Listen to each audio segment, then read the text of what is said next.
think art has always been in my blood. Yes. Like both sides of my family. My granddad was like he was into sketching and Crazy. drawing and painting and stuff like that. My grandmom's into like handicrafts. Like she does a lot of embroidery and she makes like these dolls and handbags and stuff like that. So I have the arts and the crafts both. Yeah, and then my dad's a musician. My mom's a teacher who's also like an artist. So I think it just like all accumulated and like built up somewhere. Yeah, so I would definitely want to start my own agency or my own production house because like I definitely think like you need to bring a different code of ethics into this creative field, especially now when things are getting more competitive. You have people just like shooting things and editing things on their phones as well. So where does that leave people like us with DSLR cameras and the whole editing system and all that in place? Now we have AI starting to cut. AI does all your editing for you.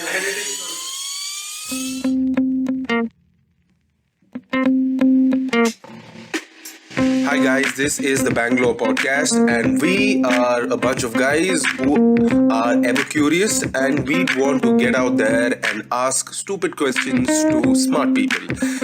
And we want Bangalore to answer. And this podcast is all about that. And if you are curious like us too and if you're a Bangalorean, this is a good place to be. Alright guys, welcome to another episode of the Bangalore Podcast. So it's been a while since we did the podcast, but here we are, new setup, and like our man Rushabh has helped me out in setting up the podcast. Firstly, welcome bro. Thanks man. And like 100% thank you for coming over. Thank you for letting me know like ins and outs of like just like know how to set up the podcast. How it's a new place, so I thought like we'd get something going. Welcome Rushabh. Thanks. Firstly, let me start off by what I usually ask everybody is like podcast, like what do you think about podcasts and stuff like that? On your general overview on podcasts since we're on the podcast. So like I never really understood the full potential that a podcast has, like the impact that it has on people who listen to it, because I'm not one who actually listens to too many podcasts. But then the last 2 years at least, like the last 1.5 years or so, like I've been involving myself with a lot of people into research and all that. So Right. I realized that there's a lot of information that otherwise gets left out and not prioritized because like you only have like certain time frames here and there, like the social media has certain time constraints. Exactly. Videos. Exactly. There's only so much of information you can condense into like a 1 minute video. Native videos basically. So then when you have like a whole of information out there, like the easiest way to put it down is a podcast. Like just plug in and just go to sleep. Right. And any other podcasts that you actually are aware of other than our podcast? I mean, I listen to things that are random, so I don't really have like a method of identifying picking up podcasts. It's just general GRE. Yeah. So that's where we started off. Like as we were speaking before, that's how we started off. We just had a lot of bikes, and probably I've said this in every episode. We just have bikes, and it made it obvious for me to like start speaking and start a podcast versus making music for that matter. Right. So just a brief introduction before for our listeners as to what are you into and what are your interests and stuff like that. So I'm predominantly a filmmaker, photographer. Photography is the basis for film, so that's where I started off. Okay. And over the years, like I wanted to tell my own stories. I wanted to be able to communicate what's in my mind. Right. So like the most powerful tool that I realized that can enable me to tell my stories is video editing. Yeah. So I slowly transformed into like a video editor. Now most of my work is predominantly just like video editing. I'm just sitting like all day at my PC. Crazy, cutting reels, so to speak. Right. So I mean, I'm that way like quite flexible. Like I like to experiment with different things and like as much exploration as possible. That's the name of the game in my right. I want to ask properly, like let's go back and where do these early roots of creation and making filmmaking and conceptualizing stuff, like where did that begin with Rushabh? Like how did it begin? I think art has always been in my blood. Yes. Like both sides of my family. My granddad was like he was into sketching and crazy. drawing and painting and stuff like that. My grandmom's into like handicrafts. Like she does a lot of embroidery and she makes like these dolls and handbags and stuff like that. So I have the arts and the crafts both. Yeah. Then my dad's a musician. My mom's a teacher who's also like an artist. So I think it just like all accumulated and like built up somewhere. Yeah. So like when I was a kid, I used to draw and paint was just like abstract and like very disproportionate figures and all that. But then like someone recognized that I had some potential and like they encouraged me. So even though I was like an academic failure, like someone always said, okay, like you have this as your talent, just keep going, like keep pushing it. And you got into filmmaking, your first camera, and you started editing and stuff like that. That was kind of like spontaneous because after second PU, I was actually gonna go take up the culinary course. Okay, My mom dissuaded me. She was like, no, you can't take orders from me. You can't take orders from anyone else. Right. So Crazy. I think literally, I don't know how it happened. Like it was just a span of like 2 months. Like over the summer vacation, I had to just make up my mind. Okay, this is the line I'm gonna go down. Like this is gonna be my profession. This is what's gonna earn me my bread and butter. Right.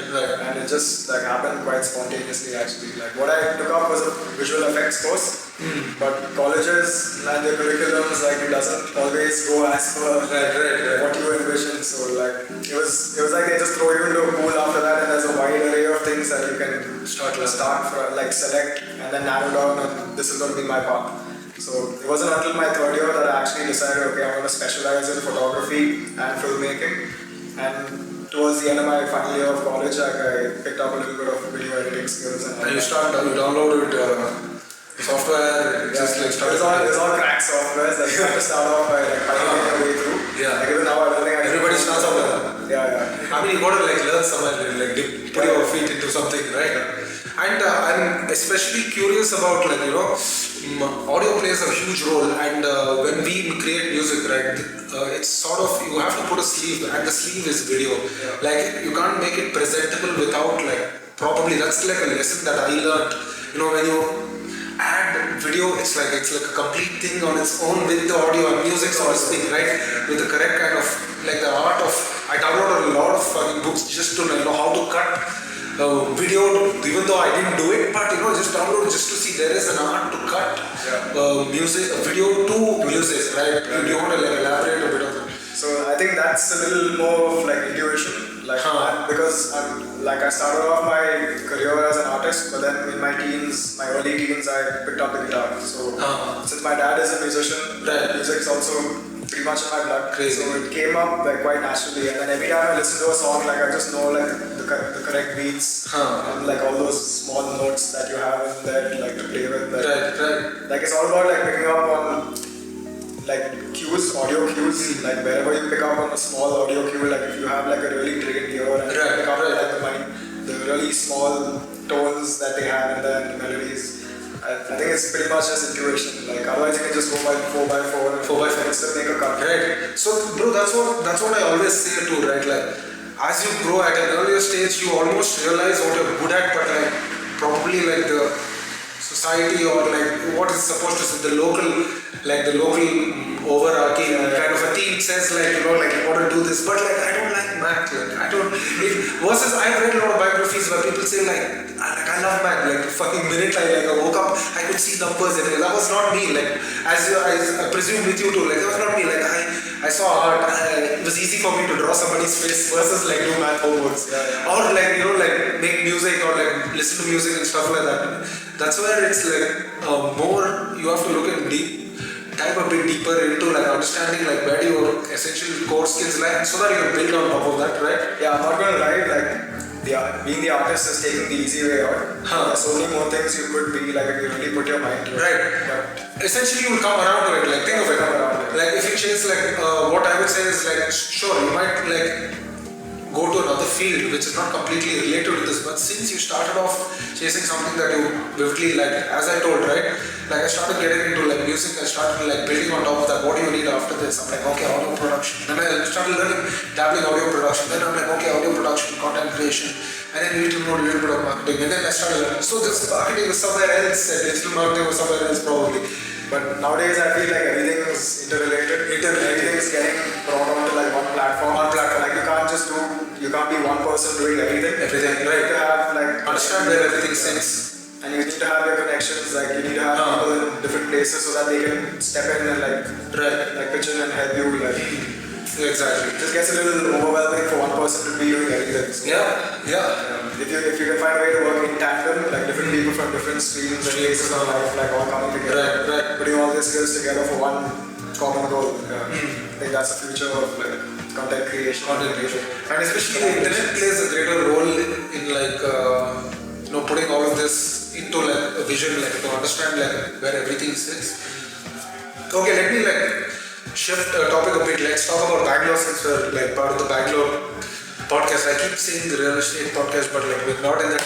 But like since I've been doing those episodes, it's almost like it's the tip of my tongue. Okay, so Bangalore podcast, right? So a bit about Bangalore. So tell me, how has Bangalore changed? You've seen it with your own eyes. I've seen it with my own eyes. Over the years, it's become like a tech capital that it's been. But like we were growing up, man. Like we consciously never saw it, but we just new buildings everywhere. That's as far as we got to understand. But now sitting back, like okay, fuck, everything was growing under our nose. What the fuck is happening? Like how did we get to that? What was your like vantage point at like Bangalore? Are you trying to ask me like when I noticed the change? Or like just your general observance over the years. I think like when I look back in hindsight, the 2000 mark. The year 2000, that was like when that cricket boom happened. Yeah. Until then, every time there was a bun, we would play cricket on the streets. Like 18 cross, Malleshwaram, 18 cross, main road, right outside my house, we would just occupy the whole road. Now I don't think so. It's not possible. Even if there's a bun, even if there's a lockdown, we'll still have traffic moving around. They've just become too populous, I feel like. Malleshwaram was like the OG bro. We used to go for tuitions and everybody charts like bed charts like just street, right? Yeah. But I think I don't even know actually when this whole transformation happened. Right under our nose. Right under our noses. I can't even think back to a time where I started noticing that change. I think only when I was in college, that's when I noticed that shit, this place has changed. Exactly. See, there is struck me all it's a part of a bias which works basically like the familiarity bias apparently. Like more familiar with it. Like you see a friend like he's getting fatter every other week, but you can't know. You won't know, like because you've been seeing him and you meet him after a month. What's happening, bro? Something's wrong. Fucking eating too much. Right? Probably that's how it was like. Like we should have probably got out of this. Holy fuck, this is what is happening.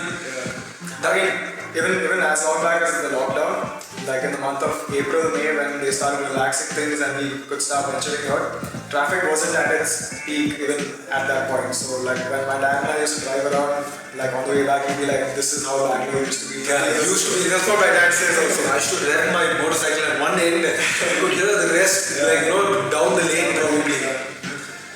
Right, that's crazy, bro. So you got into video production and filmmaking and so. Where did that lead you after that? After that, I've just been winging it, man. Like I've just been doing whatever. Like any projects that interested you, like which you've done before? So I've worked with like quite a few people, like quite a few organizations also. Like initially, I was very emotional and sentimental about like selectively you want to choose. After that, like I don't know, I felt like this desensitization towards things. Like I stopped being so emotionally triggered. Because you're looking at it like the broader spectrum. When you start looking at things more objectively and you start thinking like, okay, like not everything needs to come from an emotional sentiment point. Like you have to start looking from a higher vantage point and seeing like what the broader picture is. And once when you get into the field, you start like knowing what the field actually is, then you can see the broad amount of work that is needed to be done, right? Like, the field that is, right? There's this one company called Our One Man Systems. Okay. This just happened very coincidentally. I was on my terrace shooting a time lapse, and these guys happened to move into my apartment. Okay. And they got a puppy, so they came up to walk him on the terrace, and they saw me with a camera. And they were like, "Hey, boom! We have a company like down the road over here. We're into building drones. So these guys are purely into like building drones for industrial purposes." That's the fucking way. That's the fucking way, man. Cold. As cold as possible. So it was interesting because it's not really my field. It's something that I have to try and learn and adapt to. A drone as in, what did they approach you for? So they approached me because they wanted to make a product video because they were developing a drone. Yes. And they wanted like some photographs and they wanted a video ultimately. Exactly. That was like for marketing. Like so that like we were talking about, we don't have to go and regurgitate the same thing over and over again because it can get repetitive. Yes. Like we have one consolidated video to just go and pitch it to people, it becomes easier. Easier. So plus that was one of the interesting things I want. Yeah. So for the people listening, right? Plus I want you to speak to the guys who are listening, who are at your creative, who's doing creative stuff and getting into stuff like this. What I realized, what you said was you have to be out and about, actually playing, doing it, whether taking a photograph or like getting out to the streets and street photography, or like going in and like seeing what's needed actually, product photography, drone shots, aerial shots. You wouldn't know. You can Google all that stuff, but your immediate surroundings, right? You have to be out and about doing stuff and like, helping people out, and like like at early stages especially, I found myself doing a lot of free work and just going out and seeing what's actually needed, what kind of skill set I can develop and stuff like that, right? You would recommend the same thing, right? To go out and I would always recommend being on ground, because like even if you speak to a researcher, like one's an academic researcher, one's like an on ground, like practice level researcher. So you always have these two extremes. Street versus. They both have different perspectives, but then they can find some common ground. They understand the relevance that both play in like research and stuff. Exactly. So I would definitely agree that like you need to be on ground. Like if you're not there within the community, you will not understand the community. Like psychology or like the need of the hour for Plus, like there are so many products that you can see, like literally. Since we're like in startup city right now, like there are a lot of people coming up with new shit. Like there might be new products on the road. If you manage to capture it in a great way and somebody picks up that picture for that example, right? I'm like, who clicked that picture? Like, let me get into it. Then they might reach your IG, they might see your work. It's the age of the internet, so it's very hard to trace someone. Right? And when they see your work, they might be able to, okay, like he's already clicked a picture of me, he created like a small thing of it. Okay, that's where like you meet the people that you need to work with, right? You go out and you like, firstly you're going out, you're enjoying, you're trying to like build your skill and like you're trying to like train your eyes, so to speak. And then like your mind mostly. Your mind. And it reaches a fine point where like somebody wants to work with you actually seeking you before you even go out. So that's a greater part in what I'm hearing you say is actually like play in the field already. Don't like start judging immediately, just start like doing work and like get the. You can't completely do away with judging. I think that's natural tendency. How conscious you are. Like your first reaction is always to be prejudice. The fuck. So I mean that just takes some time, I guess. You need to understand yourself better. The more you understand yourself, then you understand the other person you're dealing with or speaking with. Right. That also was a real struggle for me. It took me like a really long time to understand that. Even now it is a constant struggle. Right, bro, get into it. Just because I want to touch points. We're done. Okay, 18 minutes was fast.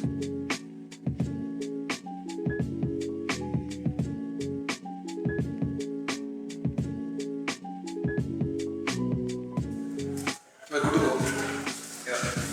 It's rolling. Never will. I forgot. I was telling you about like how every day poses a challenge to understand myself better. So yeah, exactly. I wanted to ask more about like speaking and like being out about and like stuff like that. Speaking in order to convince people, which you are naturally not like you, probably you're reclusive, so to speak, right? And you slowly, as you start doing stuff, you need to know, because nobody knows more than like what you're able to provide, right? So that allows you to actually start speaking what you can like, do for somebody. It comes from like personal experience, and like only you know what your limitations are and like how far you would like to push the envelope. But still, do you believe like probably? I believe like you can learn any skill provided you have the intent. Yeah, if it's the need of the hour. It's more like the dedication. Like you need that constant you need to keep at it. Otherwise, like right. So certain skills that you pick up over the years. Like I don't mind half-baked, because like it's just picking up on different skills. But then as long as you understand the foundations, then go back to like the core of like the understanding. Right. Then you pick up from that. Then there's a lot of scope for you to just learn on the fly. Right. There's just so many things out there, man. Like it's hard to like be aware and like we've opened the Pandora's box of the internet. Right. That's great. That's crazy, bro. Coming to my point, like some YouTube channels that you've, how did you go about it? You start your inspiration. How I did it was like I watched Peter McKinnon and stuff like that. These guys are like texture photography and shit. Like I was like blown. Like I was used to watch all that this one, and that's how I got an awareness of what these guys used to do in the day or photography. Can it be anything? Probably he got a gig. He he'd record, he'd do the work, plus he'd record of him doing the work. Yeah. Stuff like that. So it always helps to build some credibility that way, like just talking and which is again what we were getting to also, right? Yeah. The more you put out your work, what you are yet to do, your work process, that's what interests people, like the behind documentation. Documentation. Ultimately, everything boils down to documentation. Right? And enough, the more clear hard drive space. more hard drive space. Cloud How do you storage. manage the fucking amount of data, bro? Like, as far as I realize, and why I don't get into video is like, you need like a fucking huge So black hole. at the end of every shoot, I think it's about a minimum of 100 GB or 200 GB of footage to deal with. So like the sooner you clear that stuff, like remove your back. So for 60 minutes, bro, I have 32 GB. That's cool. Yeah, that's good enough. Yeah, I think your entire footage might add up to about 8 GB, 10 GB. OG. Yeah. Bro, that and then my computer will be it's already dying. It's waiting for the rest of the data and be like, holy fuck, he's adding more. There are ways you can go about compressing your footage, working on Okay. it, and then still exporting it with that the full quality. With the full, okay. And you picked up a lot of projects, and then you wanted to, at this point you're working with something called Conscious City. So I'm not working with them, I'm more or less like in collaboration with them. Okay. I'm a contributor. Right. So Conscious it's just that. It goes down to the literal sense of being conscious, like in terms of design, using science to inform your design and architecture. So it's a little bit of art and architecture, like where it finds like that foundation. Yeah. But then you're also taking inputs from like neuroscience and psychology and all kinds of platforms. So like you're designing something more inclusive and something more holistic. Okay. As opposed to like just saying, okay, like we need a ramp, but then like if your ramp is not designed to be accessible to like your disabled folk, your ergonomically yeah, thought through design thinking. Universal design, design thinking. It boils down to like design thinking. Which is there's a great lack, especially in India versus it's more utility, but like utility yes, but there must be a lot of design process versus just does it get the work that people I feel it's just challenging over here because like of the population. Like plus yes. The kinds of ideas that people have going and they've tried and tested and it works in the West, like those things are not applicable But it provides a new set of challenges which again you have to address so that it sets the plane. So then again you go back to the grassroots level and you understand like, okay, this is my idea, how do I implement it over here and get it to work? It's one thing just like having the idea, trying to implement it, but then getting it to work after implementation and like seeing it through, that also is like an added. Let me ask, are the people behind this architects? Predominantly they are architects and designers, urban planners. Probably I have a feeling that they have a lot of inspiration from there's a book. Every architect loves this book. I think it's The Foundation, or I think there is a crazy book, bro. Every architect, like almost. Maybe once you put this podcast. Yeah, I'll be like, it'll come to me. We always speak about this book too. It's like we interviewed an architect also. Yeah, it's more of it's a crazy. Anne Wright is the author, and I think it's called The Foundation. Boys are gonna get shit on me for not like actually because like those guys introduced me. It's called the fountain or the foundation, right? So basically, that's what I realized. The architect community are very much into like not everybody, but like who has certain kind of a philosophy. That's why they draw all that kind of like a philosophy from that book. Especially, it plays a huge factor because there is this architect. My friend works for that. He's a great architect, crazy architect apparently, and he's named his place also as the foundation or something like that, based on the book. And I'm supposed to know this. But yes, just type Android. Can you Google it? I can. Go for it. Like fuck it. How do you spell it again? ANRYND. I'm pretty sure ANRYND.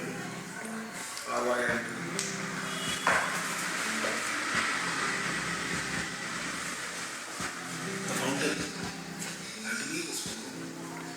So it's like a cult classic. It's like a Bible for architects.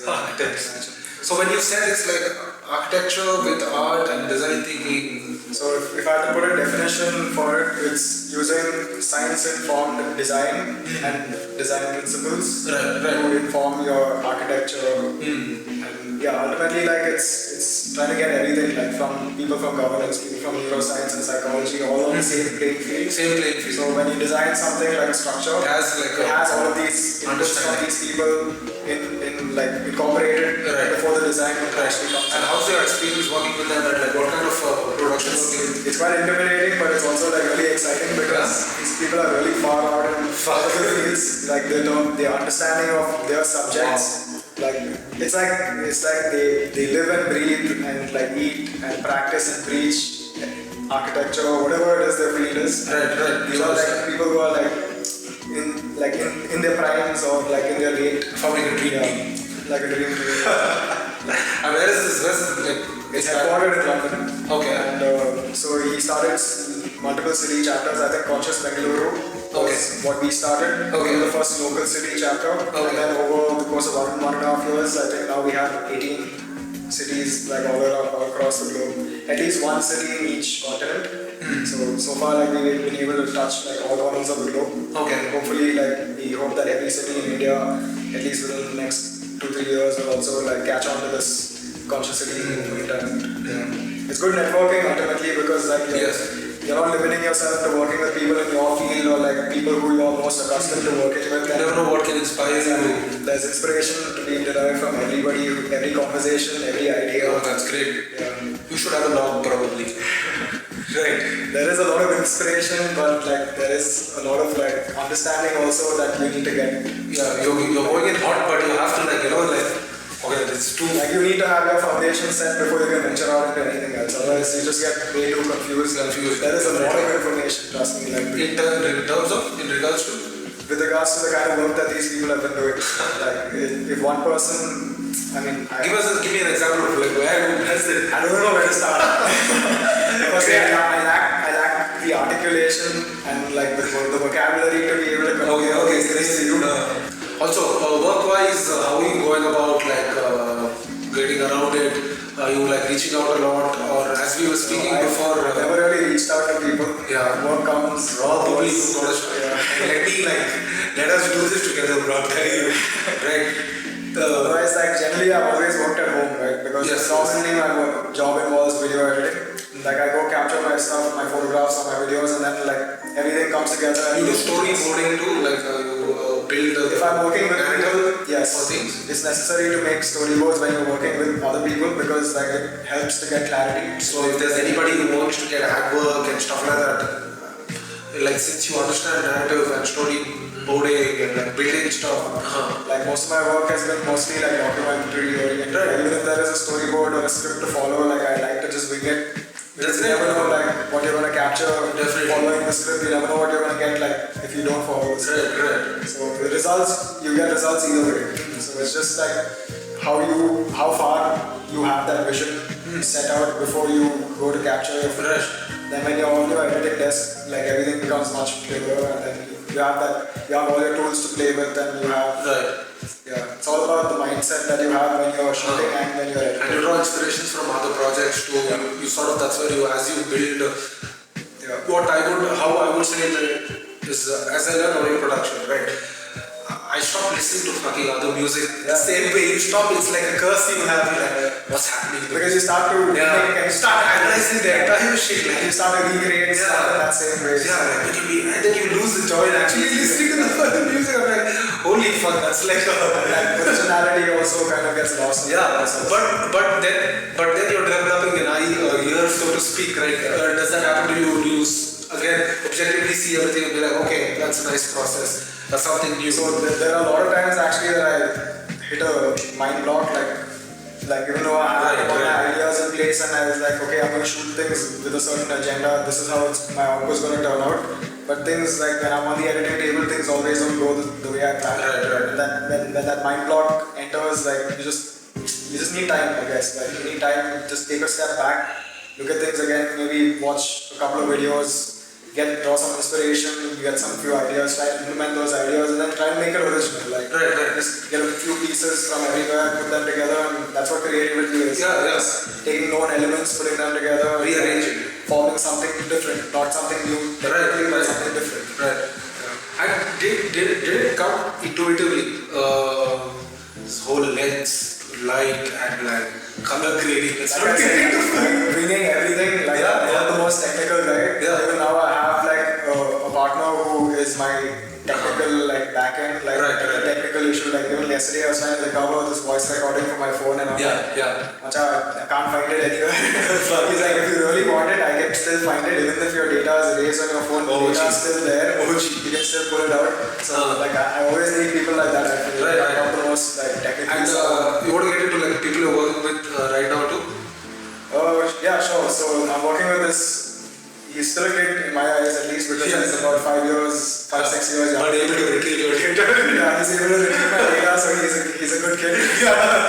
Yeah. So his name is Akash. He's from Surat, Gujarat. Okay. So I met him again through the photography school that I went and did my specialization at, which is Drishti School in Kempapura. Right. So he was one of the students that came in maybe about 30 batches after mine. Okay. Like I didn't know him personally, but then because my mentor and I used to work together, we were partners initially. So he had to get married. He had to like again go down a different path so that we could end our collaboration together. Right. I was looking for people to work with, and then he found this guy and he said, okay, he's everything you need. Drishti. No, Drishti. Drishti. Yeah, Drishti. So Drishti is in Yelhanka. Right. Drishti is here in Kempapura near Presidency. And how was the place? It's good. So my mentor's been running his school for at least 20 plus years. Probably even longer. I'm not sure if I got the number of years. But like he's solid. He's like you said, from that old school like film. Yeah. So he's been there, done that. He understands the whole mechanics and the dynamics of processing and making. Okay, that's right. And then now, like slowly, I understand it's a challenge for people in that age group to adapt to like the digital era. So that's why his son steps in and like he's more well versed with like current trends and yeah. So I've taken mentorship from both of them. That's it.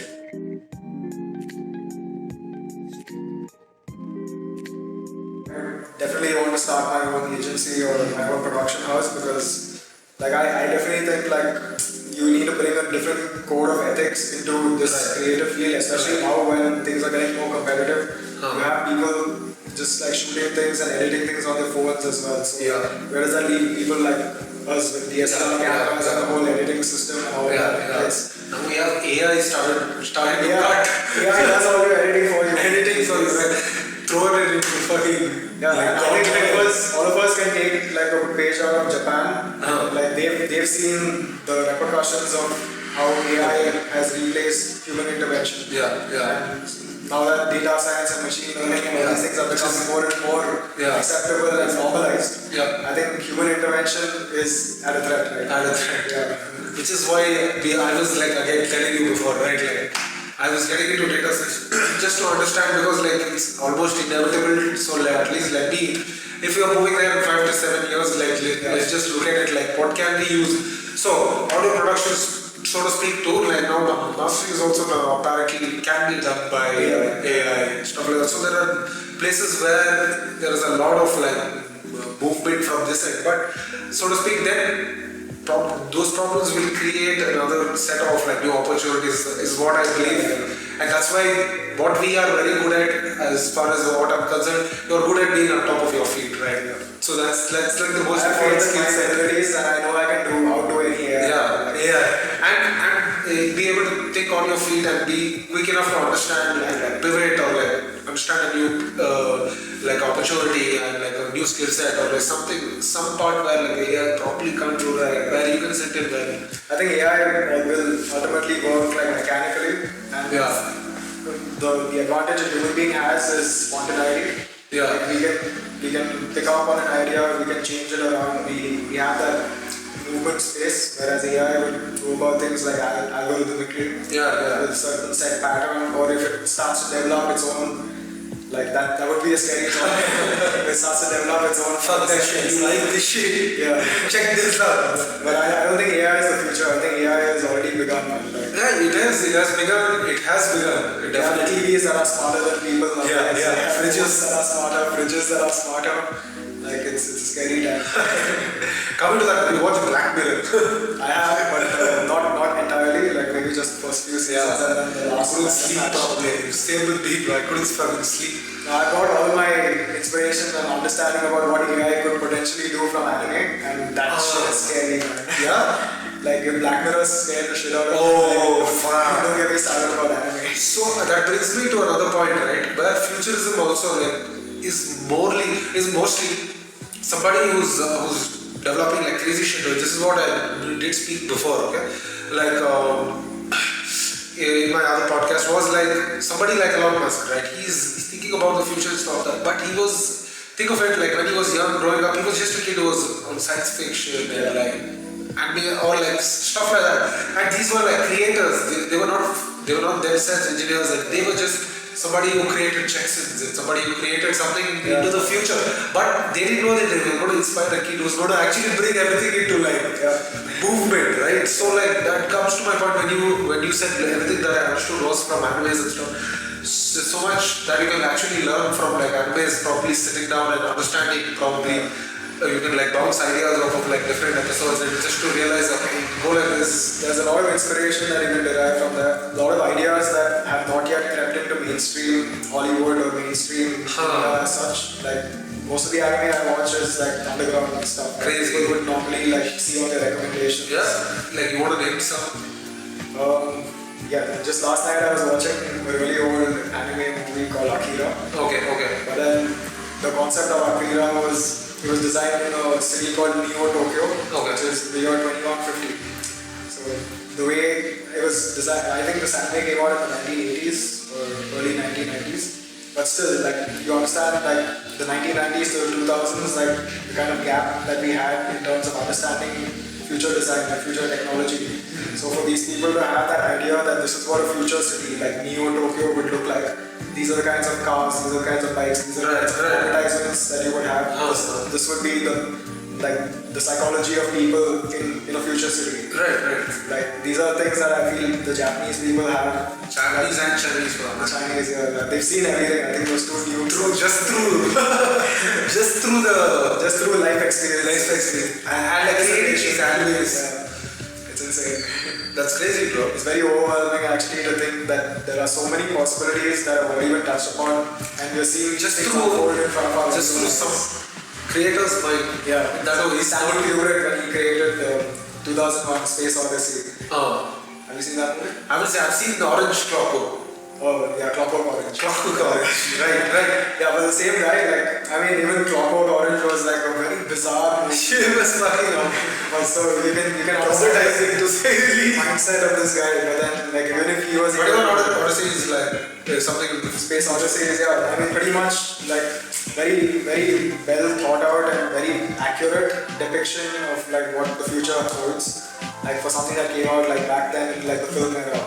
Like, I don't understand how these guys even have like that foresight to think about so far ahead. a lot of inspirations. A lot of inspiration. I feel like yeah, it just boils down to like the amount you read and like where you get your inspiration from. Right. Like I said, there's inspiration everywhere, but like it just depends on Yeah. what you pick and choose and how well you're able to package it. Right. Anything else in the forefront? Anything new that Rushabh's picked up on, like that you touched on? I mean, Finding for the particles. longest time, I feel I've been thinking also of late that I've kind of stagnated for a while. So now's the time like to try and pick up new things and again Yes. like And it gives you a little bit of a time also to work from home. As you're working from home. yeah. I think the first start I need to make is like wake up early, make my bed, Yeah. get into like an exercise regime and then Okay, let me just butt in a bit. So from what I've realized too, okay, can be true, cannot be true, but everybody has their own rhythm, so to speak. And if you address that rhythm and you do yourself good than actually forcing yourself to wake up just because everybody is waking up early. Probably the cognition levels are better for somebody who wakes up better, but for somebody who works, there is the great book, somebody who I think I read this called thing. The When I guess. When. Maybe I read next. Yeah, it's a concept. It's the same concept, right? Early larks and like owls and so it's the same thing. It's the same concept, right? So when I read that, I'm like, okay, actually, we came from an industrialization kind of era where like we're supposed to wake up at this time. So if you're from that era, it's disservice to the guy whose cognition levels increase like at the wrong end of the time, right? At the wrong, so to speak, right? But now it's no such way. The internet is 24/7, working 24/7. You can literally work 24/7. What's stopping you from like actually working? Yeah, working when you want to, right? You should. Actually, if you want to wake up early, see how it runs. See how. The only reason I want to wake up early is because there is housework and chores. Yeah, exactly. As long as I'm living At at least home. that's a bit of brain dead work. You can just like close your eyes and do it. But yeah, Like even if it's just go to the store, pick up. Go in that half zombie state, whatever, come back. But man, there are some people, right? Like they are alert and fucking moving around. Yeah. There are people like it tells me there are people, but like for me, like I'm brain dead. I don't know, like. I mean, if we had this podcast like slightly later in the night, I would have been a little more creative. Little more ready, My mind would have been alert. Right. So it's natural progression too. And plus everybody starts. So this goes back to again when I was very young. Really, when I was studying for my exams was post 12 o'clock till 5 to 6 a.m. in the morning. Was there someone who actually read everything at like when and they slept when they're supposed to sleep? I fucking woke up when they're supposed to read. It didn't work for me. It didn't work. Right. I knew like my brain would open its fucking floodgates at fucking 12 p.m. in the night. 12 a.m. in the night, and I'm like, yes, like I can like fucking throw anything inside the shit, and like it works. Yeah. So that actually led me to think like I'm actually productive. You can be very productive like if you use the same thing and like push it in that direction at least. But yeah, it's a matter of like seeing what works. Choice ultimately. What works. Probably might be productive very early in the morning. I feel like I can be productive so long as I don't have someone breathing down my neck. It'll work if I wake up early and then I don't get that nagging from my dad. Then I can sit and be a little more productive during the day. That's just a new thing that I've been trying lately. The past 3 nights I've been sleeping really late, waking up really late again. Works. Now bro, like I know the only one. Like people who are supposed to wake up early, due to work from home, they are kids or like anybody, like right, you can see them like everybody's waking up when they're supposed to wake up, and when it works very well and fine with them, and like the work's done, that's far more important, and it's 24/7, and like you can work from home. So it's all about like setting a new rhythm, I feel. Like, just develop a new rhythm, something that's sustainable for you. Based on your like body's natural rhythm. What else, bro? I think I've touched every base. I mean, it was a good first talk, like good catching up. Like, I haven't seen you in years also. This is the way I interview people, I guess. I think it's not that different, bro. Like, if you want to speak, I mean, it wouldn't be any different as what I'm concerned with. It's just like cameras are rolling. It's the only difference. It's only because of the setup that we had to kind of restrict conversation. Like I like the conversation we had out there. But it's just like it continues probably there. That's all. That's the only difference. We should have just probably carried the mic around there. Back there. A audio log format at least. Right. We've got some continuity also. That's it, bro. Anything online that you want us to know? Any app that you've been using? So there is this. I don't have it on my phone. Okay. There was this one app that I found really helpful lately because I've been purchasing a lot of things online. Okay. Price comparison. Is it? No, I think it's called. I forget the name. I'll try and share it with you later. But that really helps because it identifies like authentic products, distinguishes them from like not so credible sellers. Okay. So these are things that I feel like I've been having really rotten experiences of ordering things online. Like every product I've ordered has been damaged, defective. Within Amazon, it tells you about the sellers too. It tells you about the sellers, whether this is a new seller. If this is a new seller, it hasn't built credibility yet, but it doesn't mean that's like an alternate. Like think of it like. We're not talking about like if you can use the app, you can also go and put a review as an app user, and you can say, okay, I come across a seller very recently, but the seller seems credible. The product I received was in good condition. After sales service was good, so that's how you can build credibility on that. But I felt like it really helps, like filter out the bullshit. See, because it's not just about like use Amazon, use Flipkart, use Snapdeal. No, within Amazon. What the fuck? Who are the vendors? Whatever website you go on, it's just like a Google extension. So you activate it and then it just tells you like on your whatever portal you're on, whatever shopping portal you're on, it just has an option over there saying read reviews from this particular app. So like that, there's a lot of Google Chrome extensions which are underrated. I don't think so. Like there was something called as keywords everywhere. That was also very good. If you search something on Google, right? It just shows up the search volume for whatever. Like probably buy like these kind of shoes, like it just shows up the search volume. As I realized there's so much like in the underground for at least Google Chrome or Mozilla for that matter. Chrome like usually because a lot of developers are there, like a lot of extensions which are going to be very helpful. There's a price comparison one also. Like you go search for the same one, it shows you Amazon, Flipkart, like what's like the trend, what's the graph of like the price too. Like Diwali they would have bumped up the rates, you know, like this is bumped up the rates. That's something I've been noticing also. Like if a certain product costs something like all year round, around festival time, the MRP is You wouldn't know. You wouldn't know. But if you feel like you're getting it for a discount. Yeah. So if you have that extension, it just shows you what the price was over the resort. Yeah, man. I'm just trying my best to like get away from consumerism. Yeah. I feel like more. But now we got to buy shit online. Yeah. We just need things to survive. Yeah, online. As little things as possible, but like you need things nonetheless. Yeah. Like new equipment. That's where it's inevitable. Also get into like I want to speak about like the industry of like equipment wise, gear wise. How do you see it going? And as we were speaking before, there were a lot of. You just wait for 6 months. There's so much like there's no upgrade. So how do you approach it? I feel like you just need your base gear, the base equipment. You need a good camera. Like my camera is about 7 to 8 to 10 years old almost. Right. I mean, not 10 years, but at least 7 to 8 years old. And in 7 years, like a lot of things have developed. And like this camera is nothing. I mean, my phone can compete with that camera. Yeah. In terms of megapixel, in terms of like shooting high. But it has its own charm. It has its own charm because it's a DSLR. Yeah. Like, camera is a camera. Like just holding that camera in your hand, it gives you like a different I can vouch for that. So I've mostly just been like renting equipment. So you can get even the most expensive camera for rent. Exactly. It depends on the budget. But yeah, that's one good way. Like you can experiment with different cameras, and then you can say, okay, this one feels right, and this one does the job. Then you can invest in that piece of equipment for yourself. Mirrorless, what are your thoughts? Definitely, I feel like mirrorless is the way to go, especially since I'm a cinematographer. For videos and for like all of your low light stuff. And it doesn't have a video cap also, I've heard. And it's so small, bro. What the fuck is this? Cameras and everything is becoming smaller.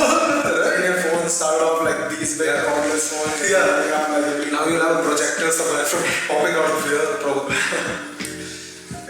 Minimalization, I think. Or embedded stuff. Black Mirror all over. So that's what.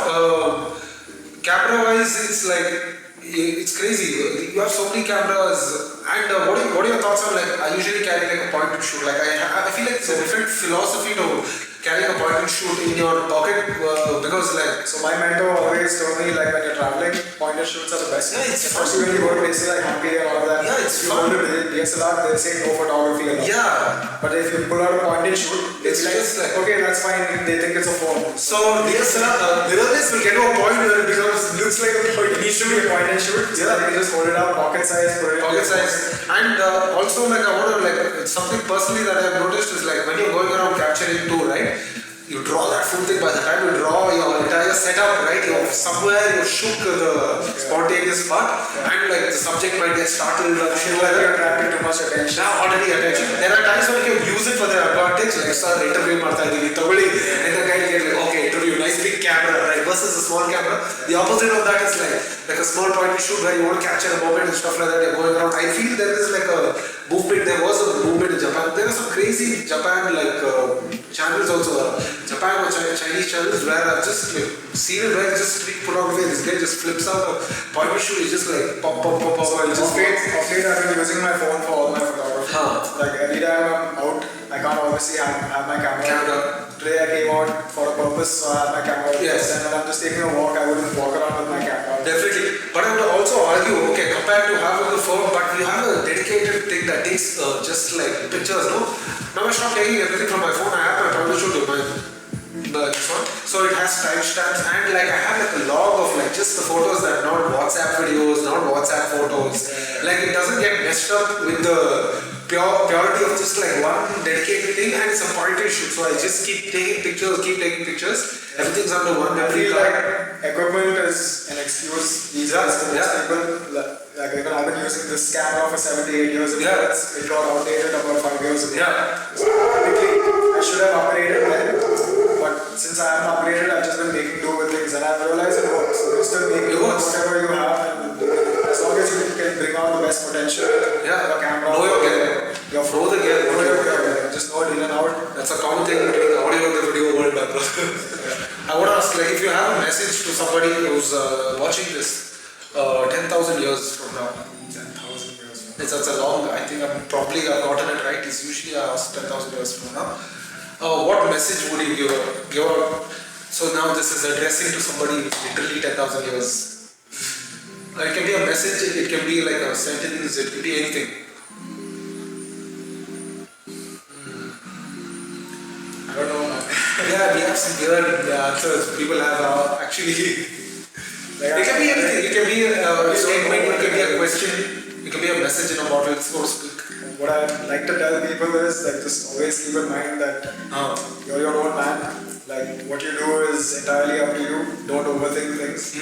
Don't put somebody else as priority before yourself. Right. Prioritize your own needs, even if it's the most fucked up decision you have to make. Prioritize your needs first before you prioritize someone else. I think that's the only thing that can give you that mental peace in the long run. I don't think that's going to change anytime soon, even 10,000 years. Right. Okay, that's great. So if you're listening properly, this video makes it to 10,000 years from now. I mean, sorry to be so pessimistic about things, but yeah, it's just like one profound statement at least. Right. I hope so.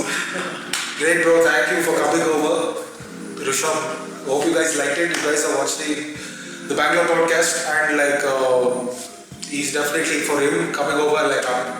I'm pretty excited. So we'll go have more episodes. I hope you guys like what we're doing. Hopefully we'll do it better next time. Yes. Thank you. OG, let's clap it out. Yeah, bro. Let's see what we've saved.